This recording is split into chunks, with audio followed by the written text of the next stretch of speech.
बिस्मिल्लाहिर्रहमानिर्रहीम। अस्सलाम वालेकुम। साफ न्यूज़ एजेंसी में खुश आमदीद। मैं हूं doctor Mohammad Farooq. Deputy commissioner Malak Abbas Ul-Qarnain ने यौम यकजहती कश्मीर के मौका पर ज़िला कौंसल हॉल में परचम कशाई की, तकरीब से खिताब किया और रैली की क़यादत की। रैली शुरका के कश्मीरी अवाम से इज़हार यकजहती के नारे रैली ज़िला कौंसल हॉल से शुरू होकर केनाल व्यू रोड पर इख्तिताम पजीर हुई।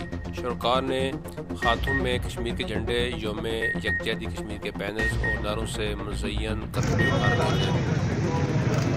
तफसीलात के मुताबिक डिप्टी कमिश्नर मलक अब्बास उल-करनैन ने यौम यकजहती कश्मीर के मौका पर जिला कौंसल हॉल में परचम कशाई की, तकरीब से खिताब करते हुए डिप्टी कमिश्नर का कहना था कि आलमी बरादरी मकबूजा कश्मीर में कश्मीरियों पर भारत के ग़ासिबाना कब्जे और मुज़ाहमत का फैसले कश्मीरियों से इनकी आज़ादी का हक कोई नहीं छीन सकता। इनका कहना था कि 22 करोड़ पाकिस्तानी अवाम के दिल कश्मीरियों के साथ रखते हैं।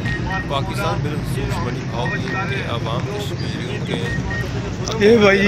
और आज़ादी चौधरी साहब मेहरबानी थोड़ी थोड़ी पीछे हो जाओ, दूजे भी जाइए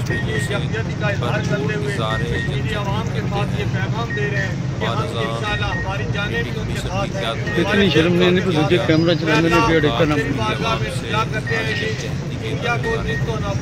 जिला कौंसल हॉल से शुरू होकर केनाल व्यू रोड पर इख्तिताम पजीर हुई। शुरका ने हाथों में कश्मीर के झंडे, यौम यकजहती कश्मीर के बैनर्स और नारों से मुज़य्यन कदम उठा रखे थे।